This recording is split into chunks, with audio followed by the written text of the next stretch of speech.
Ja, moin und herzlich willkommen zur nächsten Podcast-Sendung zum Thema ITS Weltkongress 2021.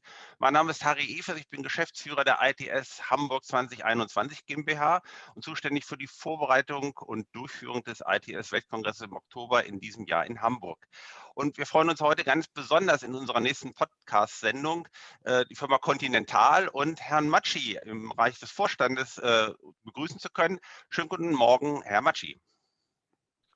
Servus, Herr Evers, wenn Sie schon so schön mit Moin begrüßen. Es ist schön, dass wir jetzt nach so einer langen Zeit wieder zusammenkommen, denn ich denke, das letzte Mal, als wir uns getroffen haben, ist fast vor 2 Jahren. Da sieht man, wie die Pandemie arbeitet. Und es ist ja schön, dass wir jetzt wenigstens digital von Norden nach Süden Deutschlands die Brücke schlagen. Und Sie wissen ja, trotz meiner bayerischen Herkunft, ich bin ja ein richtiger Fan von Hamburg.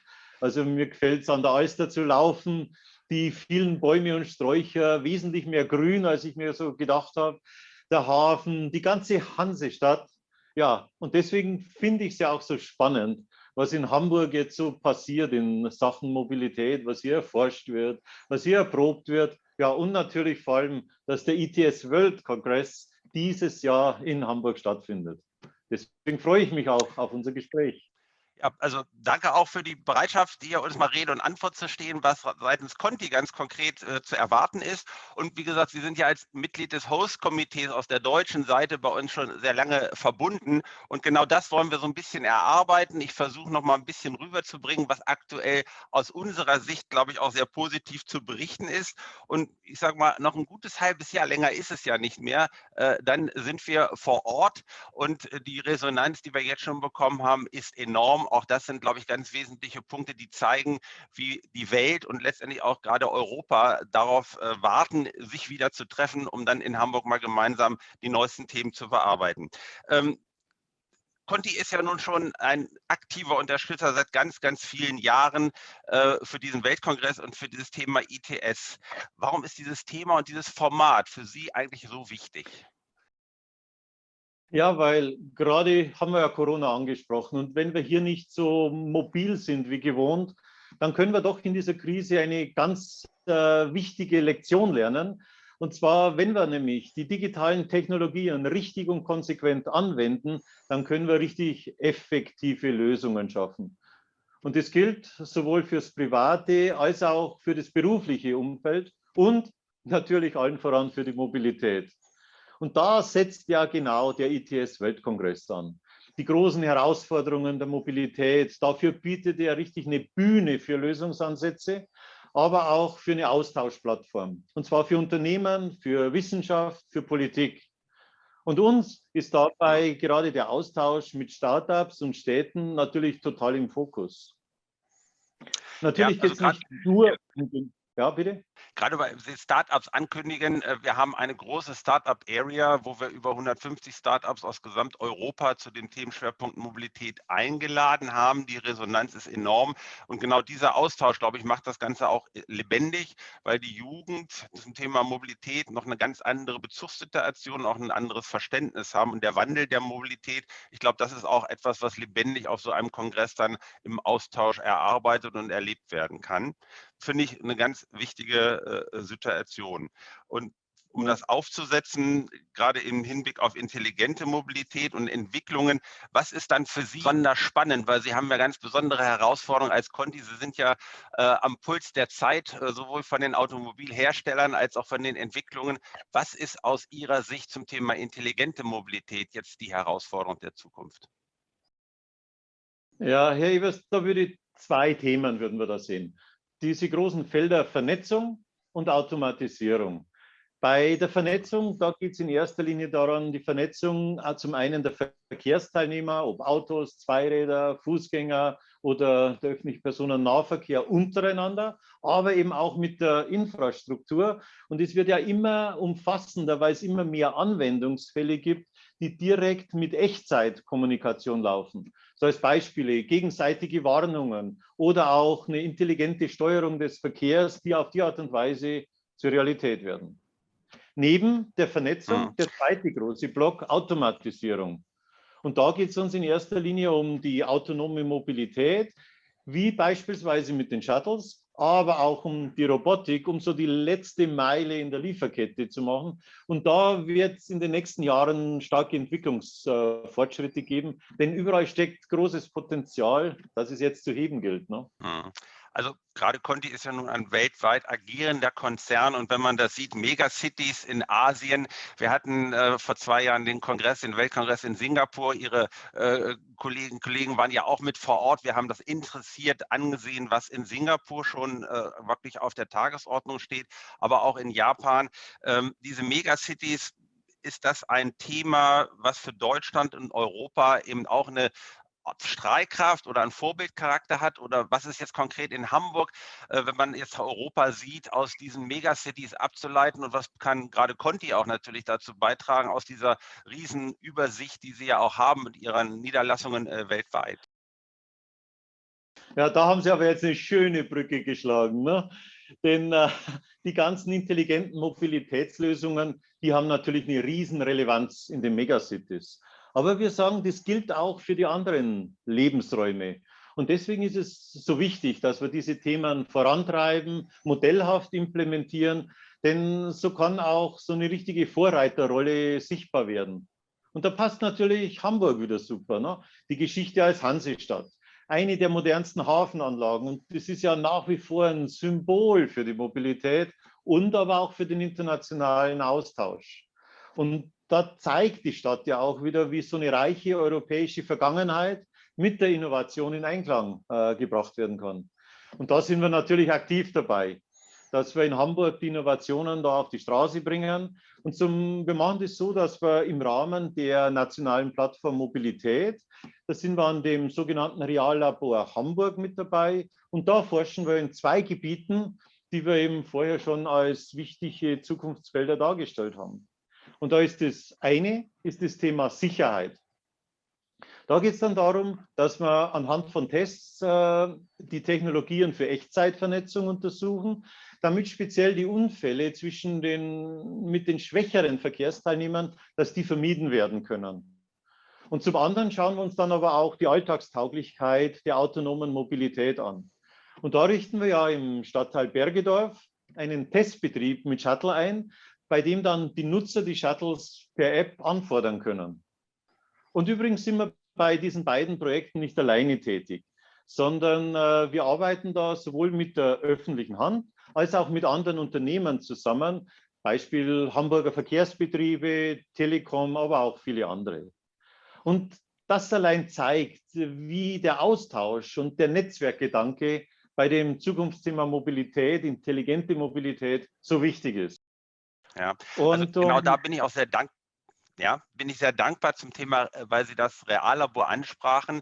Der Weltkongress auch für Hamburg oder für Deutschland allgemein ist ja nur ein Punkt, wo man etwas zeigen möchte, was fertig ist, wo man sicherlich auch etwas stolz ist auf bestimmte Entwicklungen, aber auch den Austausch national und international fährt.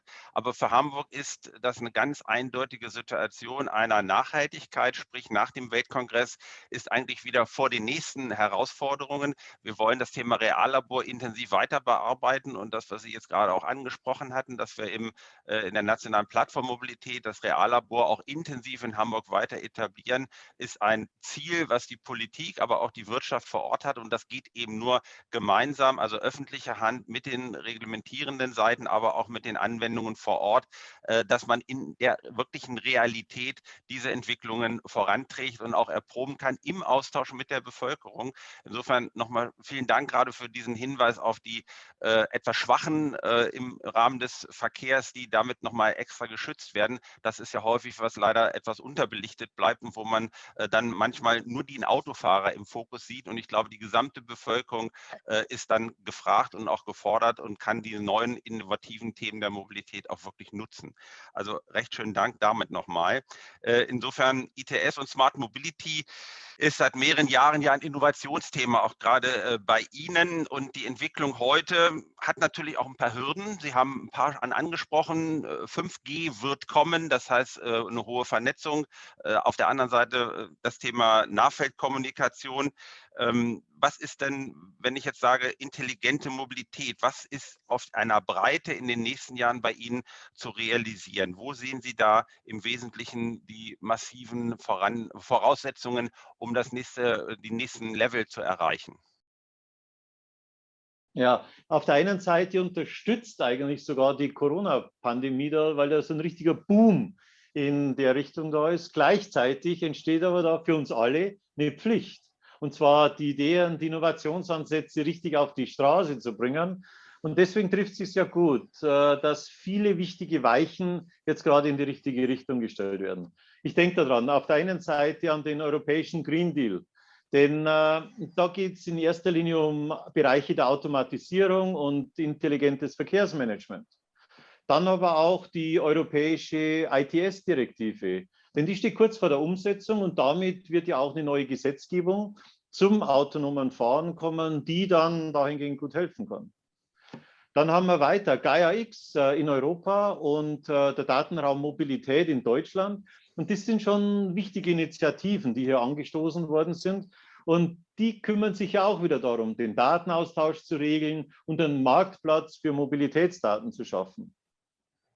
Und dann haben wir auch schon angesprochen, die nationale Plattform Mobilität. Und die hat auf der einen Seite einen richtig übergreifenden Ansatz, aber zum anderen gibt es da auch eine Arbeitsgruppe Digitalisierung für den Mobilitätssektor. Ja, und da arbeiten die genau an den richtigen Stellschrauben. Allerdings, da gibt es eben auch Felder mit einem großen Handlungsbedarf. Und das, Herr Evers, da haben Sie den einen Punkt gleich direkt angesprochen. Der Ausbau der Infrastruktur. Ich kann es nur immer wieder betonen, die 5G-Netze und die Investitionen in die intelligente Infrastruktur, die müssen verstärkt werden. Es gibt aber auch noch ein weiteres Thema. Ich denke da an die standardessentiellen Patente für die Mobilfunktechnologien. Da gibt es ja ziemliche Auseinandersetzungen gerade und die zeigen deutlich auf, wenn hier keine faire Lösung gefunden wird, dann erzeugen wir Unsicherheit. Und die verhindern natürlich auch Innovationen, gerade im Bereich der intelligenten Mobilität. Also kurzum, ein Riesenmomentum, die richtige Richtung, aber wir müssen weiter am Ball bleiben. Denn das Potenzial der intelligenten Mobilität für die Menschen ist doch unumstritten. Ja. Also danke auch nochmal für den Hinweis, auch diese Rahmenbedingungen, die Sie genannt haben, Green Deal, die ITS-Direktive der EU-Kommission, die neue nationale Plattform Mobilität. Und dann muss ich aus der Hamburger Sicht natürlich ergänzen, die klare ITS-Strategie, die Roadmap, die Hamburg sich auch aufgelegt hat. Ich glaube, das sind genau diese Schranken, die man braucht, die Rahmenbedingungen, die man braucht, um eine verlässliche Perspektive zu entwickeln, um auch Investitionen und Erprobungen auf der sicheren Seite zu haben. Und ich glaube, das ist dann entscheidend, dass die Politik die rechtlichen Rahmenbedingungen, die Sie gerade angesprochen haben, als auch die Wirtschaft dann in die Umsetzung gehen, weil sonst werden wir das Thema CO2-Neutralität und einen Umbau im Rahmen der Mobilität einfach nicht erreichen. Da sind alle gefordert und da ist die Verlässlichkeit ein ganz wesentlicher Aspekt. Und genau das ist auch das, was Hamburg, glaube ich, nachhaltig dazu beitragen möchte, in dieser komplexen Situation Hafeninfrastruktur im Hafen, dann die Anbindung in die Wirtschaftsverkehre mit Hinterland und dann natürlich den Stadtbereich, der auch sehr hochkomplex und verdichtet gerade in Hamburg sind. Also ein ideales Testfeld und ich glaube, das sind die Punkte, die wir auch gerne perspektivisch weiter gemeinsam bearbeiten möchten. Den letzten Punkt hätte ich aber gerne noch. Conti ist ja auch vertreten auf dem Weltkongress mit innovativen Themen. Was können wir von Conti quasi sehr konkret vielleicht erwarten? Haben Sie da schon ein paar Highlights, wo Sie sagen würden, das kann man jetzt schon mal ein bisschen erläutern, auch wenn wir noch 5 Monate im Vorlauf sind, aber die Vorbereitungen laufen. Ich weiß das ja, aber so ein bisschen für die Zuhörer vielleicht noch so ein paar Anmerkungen in diese Richtung. Was ist auf dem Weltkongress zu erwarten? Ja, dann lassen Sie uns doch mal ein bisschen hinter den Vorhang schauen hier. Ne? Neben dem Reallabor, über das wir schon gesprochen haben, Hamburg, haben wir natürlich auch einen eigenen Stand, bei dem wir unsere Lösungen und Innovationen zeigen. Und natürlich gehen die in erster Linie um intelligente und autonome Mobilität. Und da kümmern wir uns ganz stark um den Dreiklang aus Fahrzeug, Infrastruktur und Dienste. Und konkrete Beispiele dazu ist eins, was wir zeigen werden, ist eine digitale Fahrzeugzugangslösung, Key as a Service. Dann zeigen wir die intelligente Kreuzung und Lösungen für ein intelligentes Flottenmanagementsystem. Und da ist natürlich klar, dass es da um Einsparung der Gesamtkosten geht. Und in Summe möchte ich gerne sagen, mit dem Motto des ITS-Weltkongresses, Experience Future Mobility Now, da kann natürlich der Weltkongress auch hier wieder wie so ein Katalysator wirken, der dafür sorgt, dass wir die Umsetzung fördern und die Lösungen auf die Straße bringen. Ja, also super. Ich danke auf jeden Fall schon mal für diesen Appetizer, der uns da im Vorfeld erwarten darf. Auch ich kann noch mal rückmelden, wir haben inzwischen über 90% der verfügbaren Fläche an Buchungen da aus den USA, aus Asien, Pazifik. Die Buchungen kommen, da ist auch gar keine abwartende Haltung mehr.